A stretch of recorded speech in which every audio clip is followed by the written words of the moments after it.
Whilst there were many powerful Jedi and Sith to set foot in the galaxy, all of them paled in comparison to Force wielders, who were entities of the Force. One such family of Force wielders were known as the Ones, who resided on the planet of Mortis, and throughout many years they had an internal struggle to maintain balance in the Force.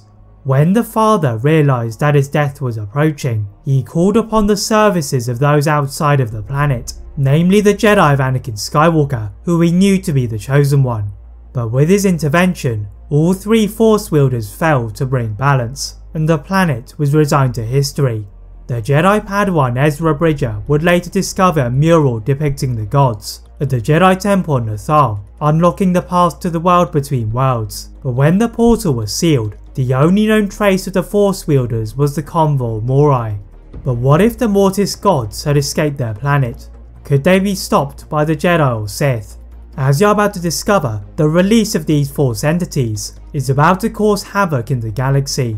Almost 1,000 years after the formation of the New Galactic Republic, the father stood alone atop of the monastery on Mortis, worried about his gradually waning powers. As he walked to one of the sleeping chambers, he felt a rumbling beneath his feet and a shift in the Force, and he realised that the prophecy of the Chosen One would finally be fulfilled, and they would restore the balance of the Force in his place. But unfortunately for the father, it seemed the son had arrived at the same conclusion, as he heard a commotion outside and he tried to stop him from leaving the planet. The words of the father fell upon deaf ears, and the son used the Force to draw in a ship from outside of the planet's orbit, and left the planet for the first time. The father realised that the son could cause utter devastation if he were not stopped, and the daughter decided that she must try and stop him, as the father went to retrieve the dagger from the altar.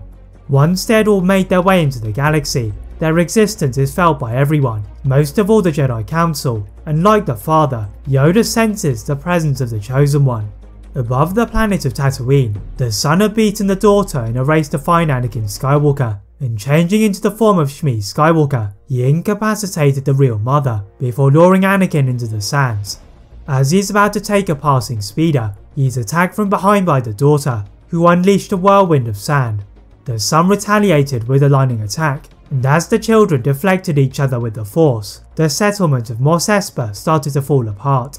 The young Anakin ran back to find Shmi, but before he could go to the remains of his home, he is picked up by a mysterious Zabrak on a speeder, and they manage to move to the relative safety of a Sith infiltrator. When the son and daughter are stopped by the arriving father, they realise that they let Anakin slip from their grasp and leap away in pursuit of the Sith.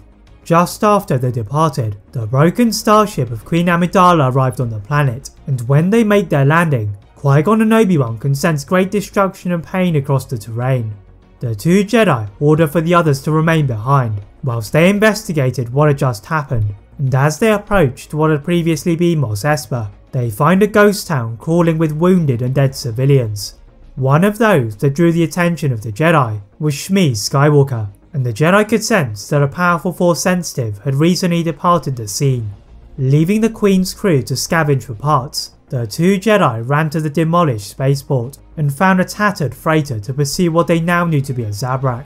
The Force wielders were so powerful that they left a trail which the Jedi could follow, all the way to the planet of Dathomir, where Anakin was about to be under the control of Talzin.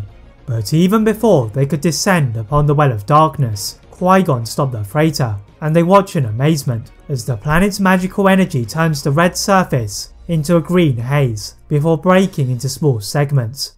As the Jedi realised that they were in range of danger, their father teleported into view and channeled his energy into a roar that stopped the children from attacking each other and the Night Sister clan. Once again, the Mortis Gods had caused destruction, and the entire planet was obliterated apart from the young Anakin. The father destructed the power-hungry son to leave the Jedi ample time to retrieve the Chosen One and take him to the Jedi Temple.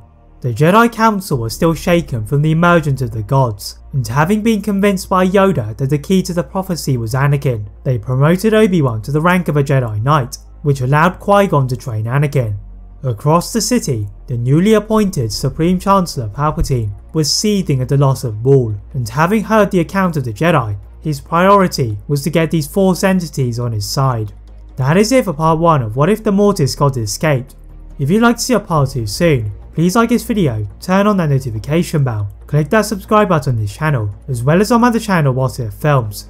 And as always, leave a comment on what if you'd all like to see next, and how I can improve my videos. Thank you very much for watching, and see you next time.